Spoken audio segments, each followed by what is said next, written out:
Hello students, this is Neeraj Gupta. In this quick revision series of income tax, we are in the chapter of residential status और इस chapter में हम पढ़ रहे हैं residential status of individual. और उसमें आज इस वीडियो में जब हम पढ़ने वाले हैं वो है कि अगर कोई इंडियन सिटीजन हो या पर्सन ऑफ इंडियन ओरिजिन हो तो उसके लिए क्या स्पेशल प्रोविजन है। तो I should give the heading special provisions for Indian citizens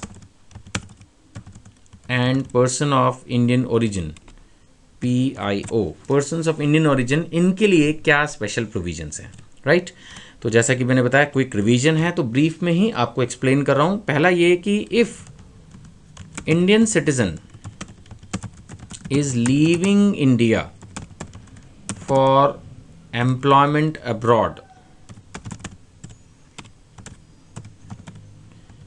यहीं रुकता हूं, ध्यान से देखिए। If Indian citizen is leaving India, यानी कोई भारतीय नागरिक है वो हिंदुस्तान छोड़ के जा रहा है क्योंकि उसको बाहर जॉब मिल रही है, या और as a crew of Indian ship, या उसकी किसी इंडियन शिप पर जॉब लग गई है, as a member of crew of India job लग गई है, या वो क्रू मेंबर है इंडियन शिप का।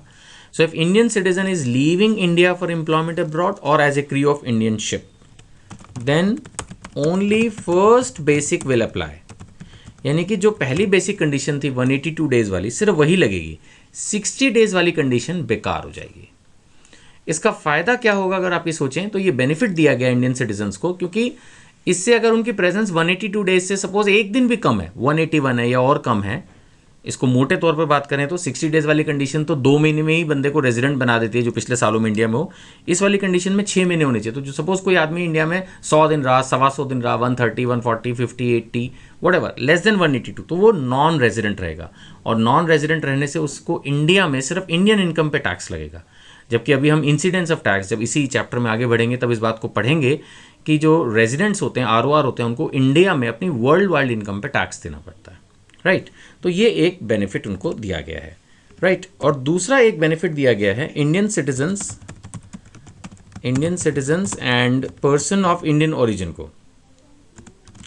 और वो क्या कि if they are visiting India, visit कर रहे हैं, आ रहे हैं महीने 2 महीने के लिए या बार बार आ रहे जा रहे हैं, then also only first basic condition will apply, यानी इस सिचुएशन में भी दोनों कंडीशन ना लग के सिर्फ पहली बेसिक कंडीशन लगेगी।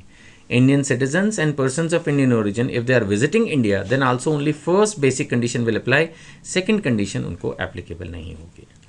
यहाँ पर मैं आपको क्विकली ये भी रिवाइज करा दूं कि पर्सन ऑफ इंडियन ओरिजिन किसको बोलते हैं। सो PIO कौन है? इफ असेसी और एनी ऑफ हिज पेरेंट्स और any of his grand parents. Grand parents में जो है आपके दादा दादी नाना नानी, यानी कि maternal and paternal, both grandparents are covered.